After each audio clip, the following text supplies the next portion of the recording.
Last turn पे हम लोगों ने बात करी थी ऑर्बिटल्स क्या होते हैं, ठीक है।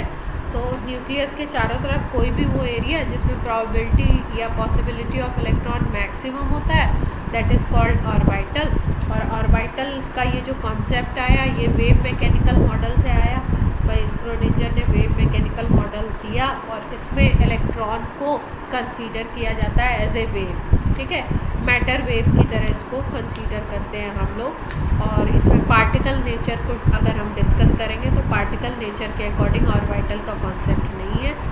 पहले जितने भी मॉडल्स दिए गए थे इनके पहले वो सब ने कंसीडर किया था कि इलेक्ट्रॉन पार्टिकल है।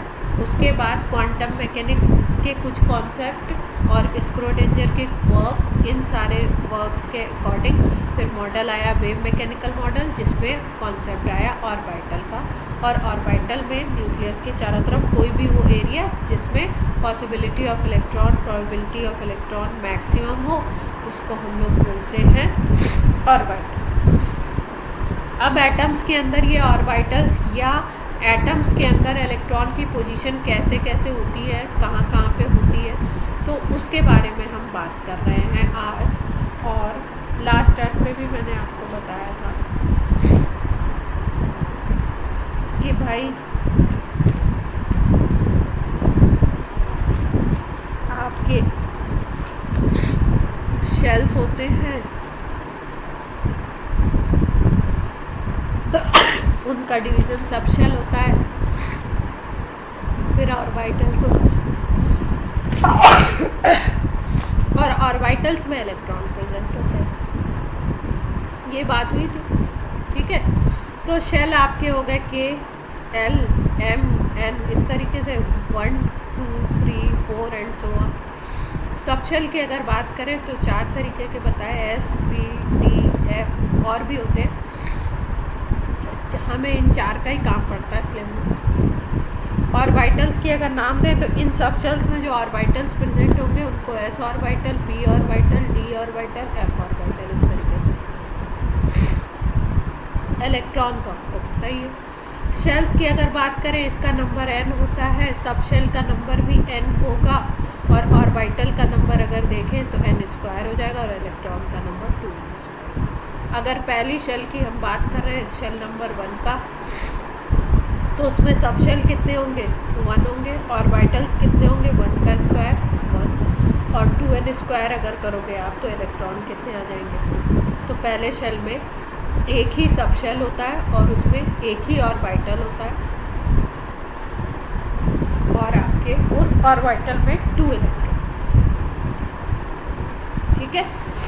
जब हम लोग इसको रिप्रेजेंट करते हैं, किसी एटम में देखते हैं, तो ऑर्बिटल को हम लोग एक ऐसे ब्लॉक से रिप्रेजेंट करते हैं, क्योंकि बार बार ये जो आपके डायग्राम्स हैं इनको ड्रॉ करना पॉसिबल नहीं है।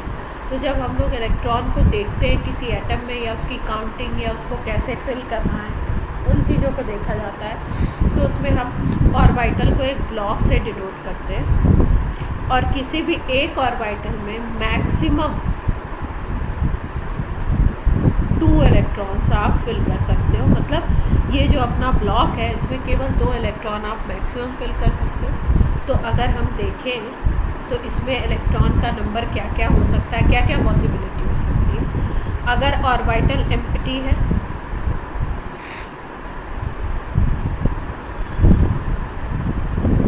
तीन तरीके की पॉसिबिलिटी हमको ऑर्बिटल में दिख सकती है किसी भी एटम में।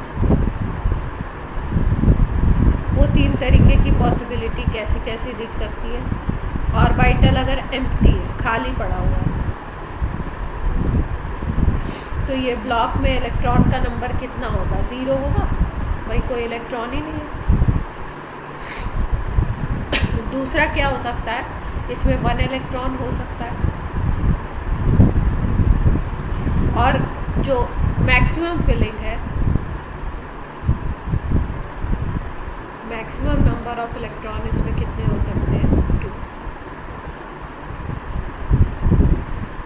मिनिमम कितने हो सकते हैं, 1 इलेक्ट्रॉन, और मैक्सिमम कितने हो सकते हैं, 2 इलेक्ट्रॉन। और ऐसा भी हो सकता है कि तीसरी कंडीशन ये है जब ऑर्बिटल क्या हो, एम्प्टी। ये जो ऑर्बिटल है, एक ब्लॉक है जिसमें 1 इलेक्ट्रॉन है, इसको हम बोलते हैं हाफ फुल। अगर केवल इस ऑर्बिटल को देख रहे हो तो ये कैसा है, हाफ फुल, और 2 से ज़्यादा हो नहीं सकते, इसलिए इसको हम बोलते हैं फुल। इतनी बात क्लियर है?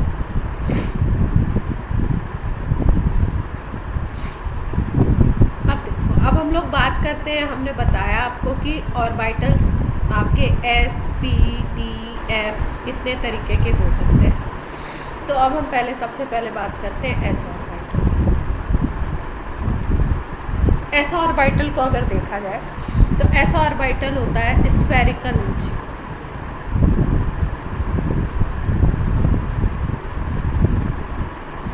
मान लो ये आपका न्यूक्लियस है, तो इसके चारों तरफ स्फेरिकल एरिया होगा, वहाँ पे इलेक्ट्रॉन की प्रोबेबिलिटी होगी, प्रेजेंट होने की पॉसिबिलिटी होगी। ये एरिया, अगर इसको आप स्फेयर ले लो तो ये एरिया डिनोट करेगा ऐसा।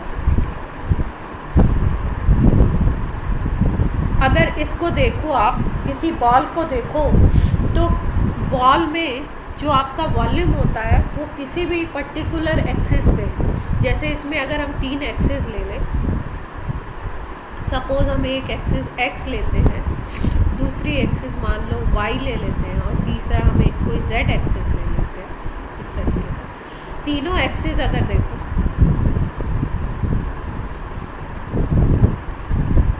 हेमांग कुछ कह रहे हो आप? हाँ बोलो।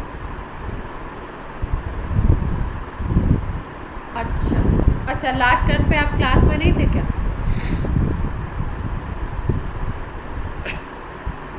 अच्छा, देखो ज़्यादातर जो बुक्स हैं ना अपनी, मैं ये वाला इसलिए बता रही हूँ क्योंकि ज़्यादातर जो बुक्स हैं वहाँ पे क्या करते हैं, ये वाले एक्सिस को, जो ये ऊपर वाली एक्सिस है ना, इसको z लेते हैं, इसलिए हम लोग बुक के अकॉर्डिंग ले रहे हैं। कोई भी आप ले सकते हो, तीनों डायरेक्शन, उससे कोई फ़र्क नहीं पड़ता, ठीक है। तो x हो गया, y हो गया, z हो गया, ये तीनों एक्सिस हो गई अपनी। अगर हम बात करें तो सारे डायरेक्शन में, क्योंकि ये रेडियस सेम होगा, देख पा रहे हो, इलेक्ट्रॉन किसके अकॉर्डिंग, अगर यहाँ पे देखो वॉल्यूम तो ये रेडियस के अकॉर्डिंग, यहाँ पे देखो तो रेडियस के अकॉर्डिंग, सब जगह रेडियस सेम होगा अगर एक ही स्फीयर की बात हो रही है, तो इसका मतलब इलेक्ट्रॉन की डेंसिटी सेम होगी। तो ये जो s ऑर्बिटल होता है ना, इसमें इलेक्ट्रॉन की डेंसिटी स्फेरिकल होती है, इसलिए हम लोग ऐसा बोलते हैं कि इसमें नॉन डायरेक्शनल नेचर होता है। मतलब किसी पर्टिकुलर एक्सिस पे इलेक्ट्रॉन की डेंसिटी ज़्यादा या कम नहीं होगी, सारी एक्सिस में इसकी, किसी भी एक्सिस से आप देखो इलेक्ट्रॉन की डेंसिटी क्या होगी, सेम। इतनी बात क्लियर है? अब देखो, ये जो s ऑर्बिटल है, ये भाई पहले शेल का भी हो सकता है, सेकेंड शेल का भी हो सकता है, और थर्ड का भी हो सकता है, आगे फोर्थ, फिफ्थ, किसी का भी ऐसा ऑर्बिटल हो सकता है, ठीक है। तो देखो, इस ऑर्बिटल में जैसे हम अगर फर्स्ट शेल की बात करें, शेल नंबर को हम n से भी डिनोट करते हैं, और इसको एक और नाम देते हैं प्रिंसिपल क्वांटम नंबर। अगर शेल नंबर 1 है तो प्रिंसिपल क्वांटम नंबर 1 होता है, शेल नंबर 2 है तो प्रिंसिपल क्वांटम नंबर 2 होगा, शेल के अकॉर्डिंग जो शेल नंबर होगा वही प्रिंसिपल। तो अगर पहला शेल है और इसके s ऑर्बिटल को हम लोग देखें, तो इसके s ऑर्बिटल को हम लोग नाम देते हैं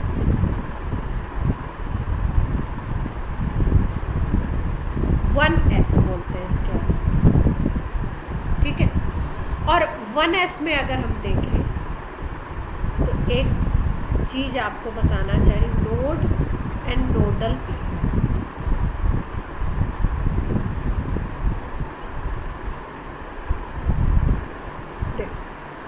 नोड क्या होता है? नोड की अगर बात करो तो नोड होता है आपका कोई भी ऐसा जगह, ऐसा पोजीशन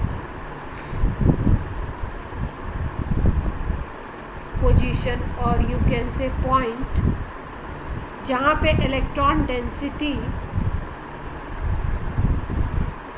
ज़ीरो, उसको हम बोलते हैं नोड। और मान लो कि आपको ऑर्बिटल में कोई ऐसा प्लेन दिख रहा है जहाँ पे इलेक्ट्रॉन डेंसिटी ज़ीरो होगी, plane where electron density is zero, that is called nodal plane। ठीक है, तो पॉइंट या कोई ऐसी पोजीशन जहाँ पे इलेक्ट्रॉन डेंसिटी ज़ीरो हो उसको हम लोग बोलते हैं नोड। और प्लेन की अगर बात करो तो कोई ऐसा प्लेन जहाँ पे इलेक्ट्रॉन डेंसिटी ज़ीरो है उसको हम लोग बोलते हैं नोडल प्लेन। इतनी बात कुछ थोड़ी थोड़ी समझ आई। एक है आपका नोड और दूसरा है आपका नोडल प्लेन। ठीक है, तो जब 1s की स्टडी की गई ना, तो 1s में ऐसा देखा गया कि कोई भी नोडल प्लेन नहीं मिलता। मतलब इसको अगर इस ऑर्बिटल को अगर हम ध्यान से देखें,